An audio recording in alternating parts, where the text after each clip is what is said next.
Hey, this is Horse. I don't do this kind of stuff, but I love this game so goddamn much that I want to make something about it. And so I'm gonna do my best to try and showcase this game and give people an idea of what it's like, especially my friends, because I want them to buy it so I can talk about it more. So first, I guess I should give an overview of what Kenshi is. It's pretty much whatever you want it to be. I know that's very confusing, but you know what? Let me just show you. I will load up my most recent save game, and we can talk about some things from there. And then I want to show you guys what a new game sounds like. It doesn't sound like, but what it is like, because it's very different from where I'm at. I'm still in the early game, but I'm very close to reaching what most people would consider the mid game, and I am enjoying it so much. Hi! So I realized I started talking about the game without talking about the races and the characters, so I think I'm just gonna put in the part here where I start talking about the races, because I kind of fucked up, and I really should have done that first before going straight into my loaded file. So here's that. Enjoy!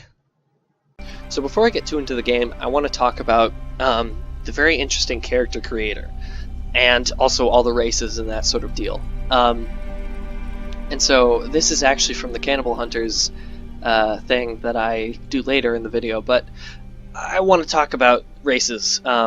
So there's obviously your humans. Greenlander is the normal, and they're good at everything. They have no downsides. And then there's there's Cannibals, which is modded in. Don't worry about that. And there's the Scorchlander. Scorchlander is my favorite race in the game, just because I like being a sneaky son of a bitch, and that's what they're good at. They have high dexterity, athletics, and stealth, as well as dodging. They're not very good at being a laborer in your base. They aren't good at farming or cooking or laboring. However, they're very good at fighting. There's Hive, which are my favorite. These are actually another modded-in race. You can find them as enemies called Fogmen. However, we won't talk about those. We'll talk about the normal ones. So you've got your princes, which are sort of the leader of any hive town you see, and they're the right hands of the queen. So there's a hive queen out there, but they're not actually in the game. You can't go and kill a hive queen, at least not as far as I know. And so hive princes are good at a whole lot of things. They're pretty tough. They're good at lockpicking and stealth. However, they have very low hit points. They are actually the lowest hit points in the game, 80. Because their workers have 125, are good at a lot of different things, like being laborers, which is why a lot of the time they are slaves, which both of my guys who were made slaves by the slavers were hive worker drones. And then there's soldier drones, which are good at fighting and nothing else, but they have 200 hit points compared to humans at 100 and compared to princes at 80. So soldiers are great at fighting and nothing else. And the problem with hive characters is that a lot of clothes won't fit them. And so they don't have feet, so shoes don't go. Hats don't work on soldiers. Same thing for workers. Most hats won't work on them. Princes are a little more humanly, so it'll work out fine, but they can't wear shirts. They can wear armor, but there's also a slot for shirts. So a lot of the time you have to get specific shirts just for them. Then there's also the Shek. Shek are sort of a Klingon warrior race sort of deal. I think they're the least unique race in the game, because I think hives look so fucking cool. I love hives so much, and they're so cute. But Shek, they're kind of your standard Klingon warrior race, die bravely in battle sort of deal. They only have one sub-race, and they're just good at hitting things, and that's about it. And there's no problem with that, but that's about it. And then there's the skeletons. So these are modded in races, the Screamer, the P4, those are modded in. But this is the normal one. So skeletons don't eat, and they don't have to heal like normal people.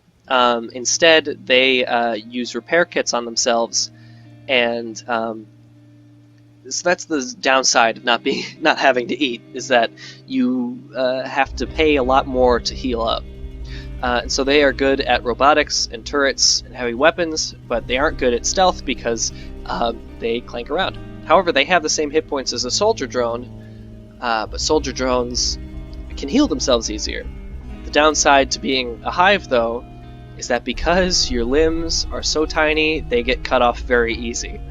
So your head and your body has high hit points, whereas your limbs have very low hit points. Whereas a lot of other characters will have sort of similar throughout. So let's see. I think that's everyone. And then you can be male or female. There's no differences there because even though this game has racist and sexist characters, it is not itself. It cares about all of you. Alright, now into the actual game.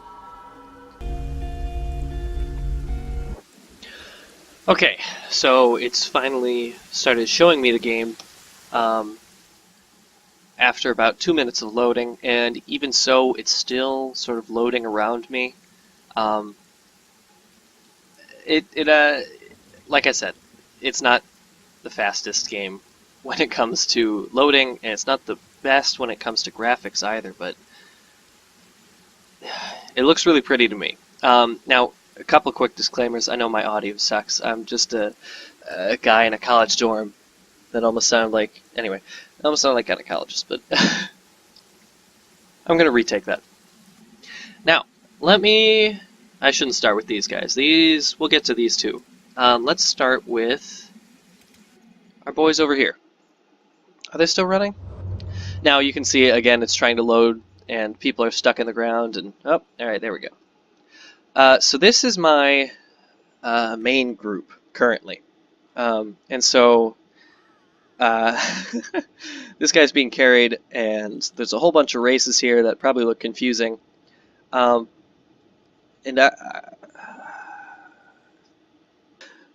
so this is my current group, my current front runners. They're called the Deadlanders right now because I'm currently sending them on their way through the bone fields, the burning forests, and all the way to the Deadlands, which is where the skeletons live. And I haven't gone there yet because I'm waiting to recruit a skeleton so that I can finally go talk to them without them attacking me. Not that they will, but it's in your best interest because there's some skeleton bandits who are less likely to attack if you have skeletons with you. So these guys, I currently have all of these guys, because I have so many in this group, following our skeleton, because he's the slowest. And so if you look over here, you can see the run speed of every character in your group, which some of them can get really, really fucking fast.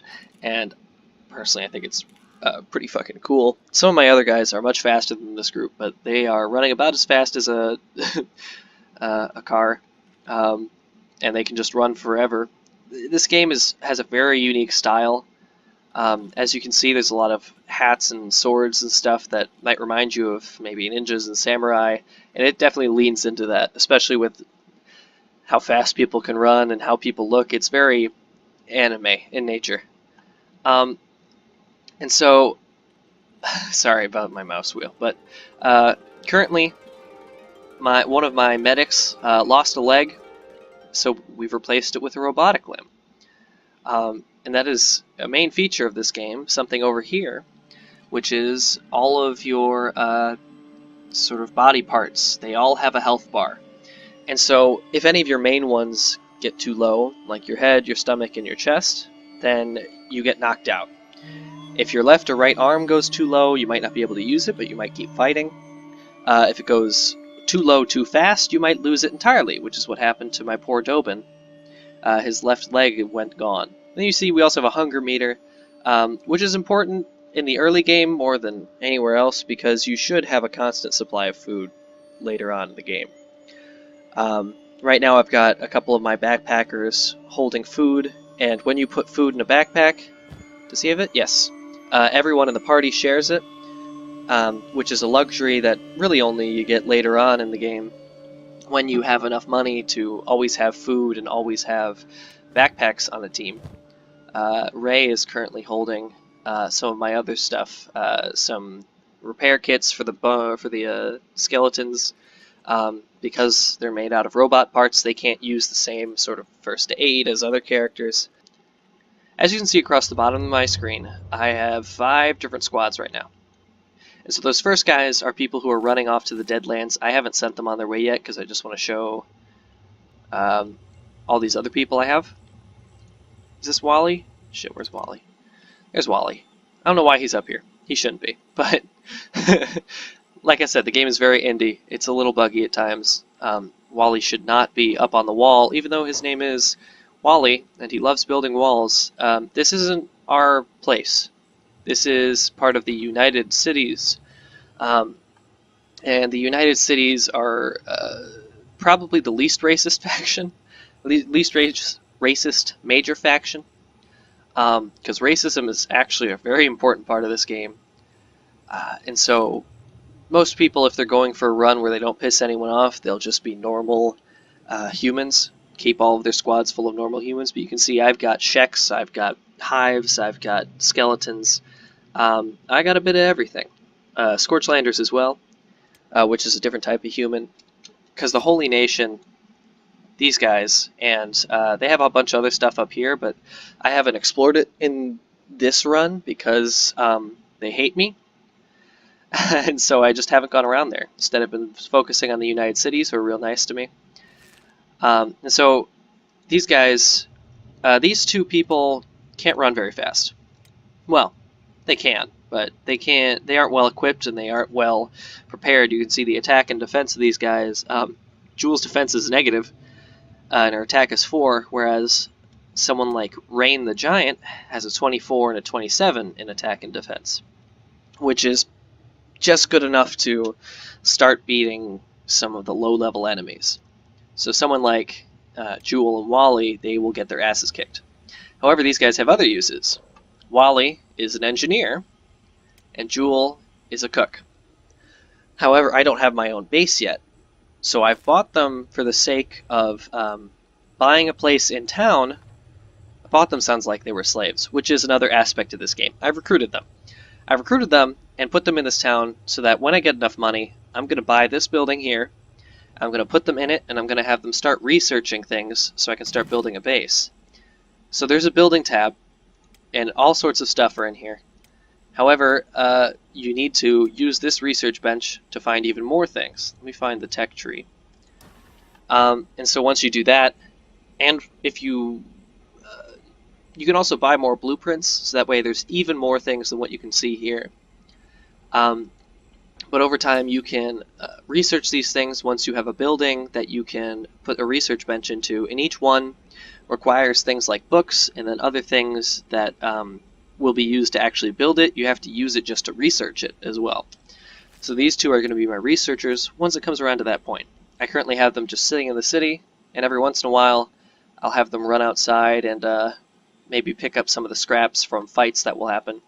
Because, like I said, fights will happen whether you're looking or not. People will try and raid these cities and get fought by these very high-level guards. You can see they've got 55 defense, 47 attack. They've got really good armor on. They've got samurai armor, and they've got big-ass swords. And so, normally anyone who raids them is going to die. However, if there's enough numbers, they could be taken out. But normally that doesn't happen, at least not yet. And so there will be a lot of bodies and a lot of stuff outside. As you can see, if you press the Alt key, it'll show you all the items in the area that you can pick up. So there's some people who died here previously. When it's outlined in red, it means you'll be stealing. Sorry about that jittering around. That happens when you turn because it tries to organize it all. When it's red, it's stealing. When it's white, you can just pick it up. However, most of the time, even if you've killed an outlaw and you pick up their stuff, it's still considered stealing, although no one will mind if you do it. It's stealing to that person, but not to anyone else. It's an interesting system, and I love it very much. I'm actually I want him to get off the wall and go sit down in the bar. Now, I'm not going to unpause until I deal with these guys, because whenever you load up a game, you need to remember that all movement stops. Any orders you sent when you last saved are no longer happening, and so you need to resend them. So these guys are in the bone fields. Oh, and it's auto-saving, which will pause your game for a little bit too. So it's auto-saving. It auto-saves every, 10, 15 minutes? Which is nice because the game crashes pretty frequently. So all these guys are currently... oh, no, they've lost their follow order. Yeah, pretty much all orders are lost once you save and load. So I tell them all to follow our slowest guy, which is Hal. And then I'm going to send him through the burning forest, up through... oh, I want to avoid Venge. Wonder if it's even possible to avoid Venge. Let's just put a mark in the Deadlands and see how he gets there. Alright, yeah, he's going to find a way, so we can ignore them for a little bit. Let's go over to these guys. These are all new members of the group, for the most part. Oh, I should pause. Again, loading is an issue, for me at least. I'm sure other people have it easier. But these are all some of my newer recruits, except for Honor. He's an old one, but he runs real slow because he also lost the same leg Doblin did. I mean, I guess not the exact same leg. They were each their own legs, but you know what I mean. And so I've got one of my other guys carrying him around while these guys are just doing their thing. I currently have them just running around trying to find weak people to kill so they can get a bit better. Not that they aren't already pretty dang good. Kang is pretty beefy, so he's sort of the guy I've designated as the leader of this group. Shrike is okay. Crumblejohn is pretty good with strength, but he isn't too great at actually fighting. Wing Wang, Infinite Wing Wang, that's not a name I gave him. That's his name. And I love it. He's pretty decent as well. Beep is not. Poor Beep. Beep is the best character in the whole game. Not stats-wise, because he starts with 1 at everything. He's slowly increasing his athletics. But because he's just so cute. He just responds with almost everything with Beep. Oh, Honor lost his bounty. Honor used to have a bounty on him from the Shek Kingdom. I don't know why, really. It just appeared one day, and I'm not quite sure what he did, but I sold him, and then I broke him out for 5,000 cats, which is the money in this game. And if you look at these guys, a lot of them still have bounties on them. Alright, no, most of them went away. Just Miyu. Because they... There's a really cool thing that happened, and I really wish I could have been filming it, because it was so fun. A lot of these guys were getting chased through the swamp by ninjas. And so I ran... here, let me show you. Through this swamp where 2 of my drug runners are, we were running along this path, and we were being chased by ninjas. And so I ran to the slave markets, knowing that the people there would defend me against the ninjas. However, I wanted to get my guys involved in the fight so they would get some experience. And they would level up maybe a little bit. And so I was having them fight, and a couple of guys got knocked unconscious, which is fine, because getting knocked unconscious helps with your toughness, which is literally all about getting knocked out, rather than being killed outright. And so you can see there's a KO point. If you get to -25 on certain body parts, you get knocked out. And the higher your toughness, the more into the negatives that point gets. You can keep fighting even if body parts are crippled. And it also means you'll take less damage, and that your wounds will degenerate slower, and stuff like that. And so it's okay to get knocked out. You just want to make sure you get someone on them so that they can get back into the fight. One of my guys got knocked out in the slave markets, and I thought that would be fine. But then after the fight, those 2 guys who got knocked out got turned into slaves. And without my input, my own guys started fighting the slavers because one of their own was being taken. And while some people might get annoyed by that, because it would be easier to let him get taken and break him out rather than fight these high-level slavers, I thought it was a really interesting part of the game.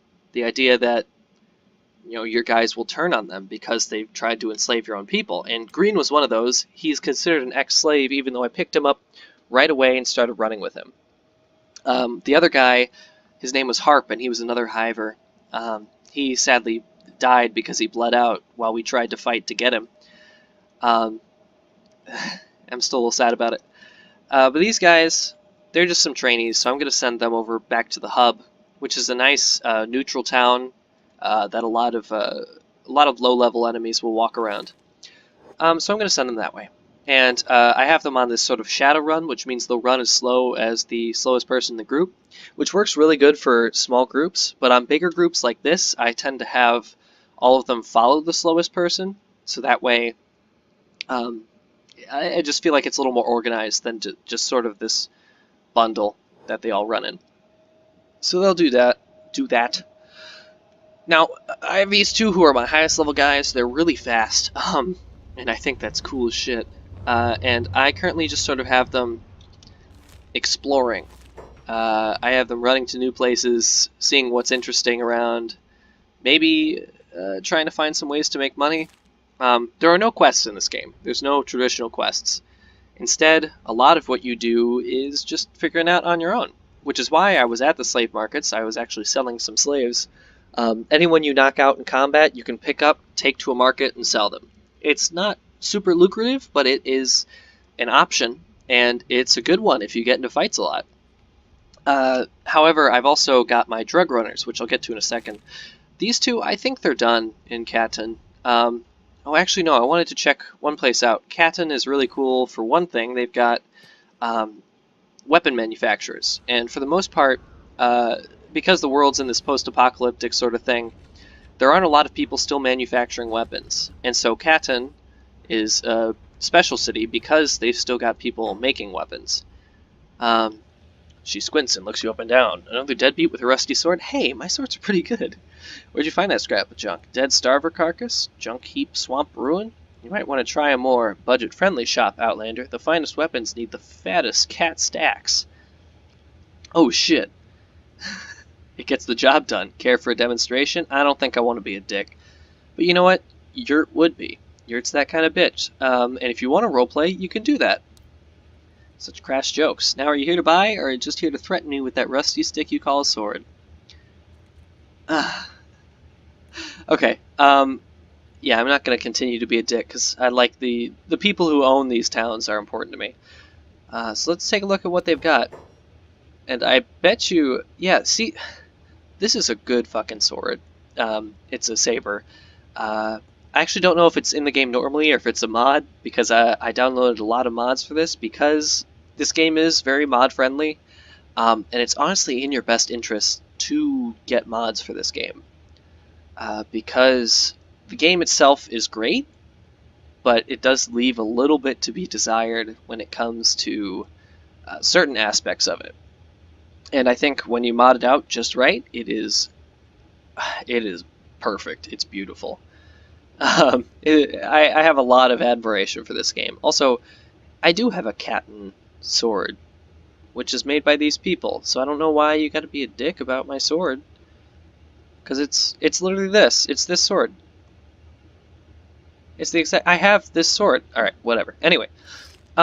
Yeah, so that's interesting. I'm not gonna fuck around there. I'm gonna send these guys up to Morn. I'm just checking out these sort of lands. And they'll go off on their own way, and they run really fast compared to some other people. Now let's go talk about drug runners. These two. Oh, I feel bad leaving in the swamp alone, because fuck, the swamps are scary.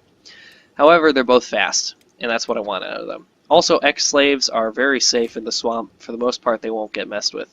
I'm sending them to Shark to buy an illegal drug called hashish. And illegal drugs sell very well in cities where they are illegal. And so I've heard, normally I've been selling them to Clownsteady. I go from here down to here and I sell it. However, I've heard that there's a couple of towns up here around Shobatai where if you sell them there, they're worth so much more, especially because they're so far away from anywhere that sells hashish. The swamps have a lot of people who sell it, and so does Vane, because the hivers will make it themselves. But if you take it from there all the way up to the Great Desert, into Shobatai or Heng, you can make some sick cats, and that's what I'm trying to do right now. So I'm sending these two through the swamp because I'm not really looking for good fighters. Right now I'm looking for runners, and these two are pretty fast. And so I just want them to run all the way to Shark, buy some drugs, and then I'll have them run up to the Great Desert. And so we can ignore these guys as well for now. And so this is what my game is right now. Sort of managing various squads of men, making sure they're all doing stuff that's worth their time, and a good way to get them worked up. And also, all this running around for these guys will get them going faster, because that's one of their roughest aspects right now. And I know carrying Honor doesn't help him get faster, but it helps Kang get stronger, which is what I want. And so let's go talk to these guys, and I think I'm going to want them to buy a bone dog. And if you want, you could attack these guys, but, I mean, why would you? There's not a lot of reason to, and I think most of the time you're going to want to avoid combat, or you're going to want to make sure you're going to win, and the problem is I bet their animals will fight with them, and I can't take all of them on. So let's see what they got. How much? Oh yeah, pack bulls, and, oh, I see. Wild bull. Is it older? Is that why it's more expensive? Yeah, okay. You can also get goats, which, I mean, really the only reason to get them is to slaughter them, so I don't know why you'd buy one, to be honest. Bone dogs are very good at fighting, though, and I love them very much. So I am going to get one. And, you don't get to customize it, sadly, besides the name.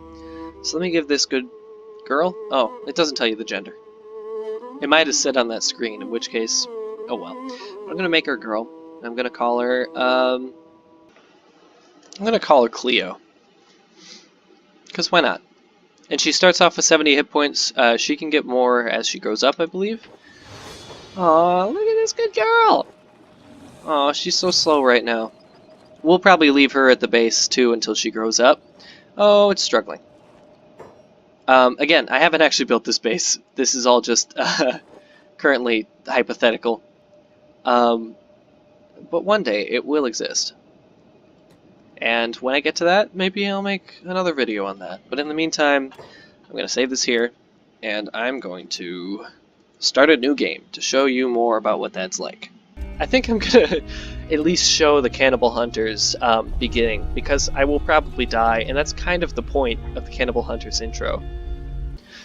So now that we're back from looking at my other save, we're going to make two characters for the Cannibal Hunters. And so now we're going to start off in a fight, but we're also going to lose that fight, almost for certain. So I'm going to want one Scorchlander to pick the lock. No, actually, wait. They have good stealth. Do they have good lock picking? Who's good lock picking? The Prince is. I have Prince. Because we're going to need to pick some locks after they knock us out. Because they don't eat us just right out. They're going to cook us. So I guess I'm going to make one Hive Prince. And the best part about Hive characters is that their names are very interesting. Like, Turtle is a common Hive name. Ray, Green, that sort of deal. So I think they're a lot of fun. I'm going to call this guy Nim. Hive are also genderless, which I find interesting, that they're called a prince as well. It's just sort of, they are what they are. Also, one of my favorite things, idle stances. I actually just downloaded a mod that added even more in, because I'm crazy for mods. But you can choose the idle stance of your character when they're just standing still. What do? Are they always combat ready? Do they do a JoJo stand? Do they do a different one? Different one. A lot of JoJo stands in this mod I downloaded. But anyway, there's just a lot of fun and interesting options that can give your character some more character. Because it's really up to you a lot of the time to find to find the character in your character. And I don't mind that. I think it's interesting. It's not something I hate at all. I enjoy it a lot. So I think my hive is gonna have a little sassy little stance. You also can choose posture, so you can have them just hunch over all the time, which is how cannibals naturally stand, but this guy isn't a cannibal, so he's going to stand up pretty straight, because he is a good boy. He's a prince. And you can change a lot about the character. You can make him thick, you can make him thin. I tend to go for realism. Not that I care about the game being realistic. It's got its moments of silliness. Like, if you get your stealth high enough, you can Naruto run around the place. I think that's fun, and I don't care that it's a little. It sort of breaks the immersion because it's a good time. However, when I make characters, I like them to look like normal people. One of my favorite things, though, is you can change the antenna length, make it real big. Or you can make it real small. Maybe he was a little runt. But nope, I'm going to keep him centered, but I'm going to make his horns real long. You can also change how thick his mouth is. Ooh, I hate that. Alright, yeah, I'm going to keep it pretty thin. And also you can change the arch. I like it to go in a little bit. And that's going to be our guy. His name is Nim, and I love him. I think I'm going to go with a Shek. Because they're good at fighting, and if I picked a skeleton, they'd get beat the shit out of them, and then they would be pretty much useless until we could find a repair kit for them. And I'd rather not deal with that, so I'm going to make him a Shek. And let's see. Sheks have the sort of Klingon warrior name sort of deal, so it's like She-Ra. It's not a superhero. Anyway, I'm going to make a female. I'm going to go Yolene. Like Jolene, I guess. I don't know. Fuck it. You can also change the types of faces. I like that it's called bone people. I guess they do have a lot of bone on the outside. And same thing with these guys, where you can make their horns thick as fuck. Or tiny. I like them to be kind of long on these guys. I think that's cool. And I probably won't mess around with her set. Oh, actually, idle stance. I had Sassy Prince. I'm gonna make, yeah, I'm gonna do this. Yeah, that's cool. Okay, now let's get into it. Oh, it's auto-saving this even though I haven't started yet because I spent so long making a character. Oh, and also these guys are starting with clothes because they are cannibal hunters. That's actually pretty decent. This guy's got an armored hood with a face mask. He's got a, I think it's called a short sleeve jacket? Fuck, I don't remember. He's got a good sword. Not great. It's decent. She's got some good armor on her body.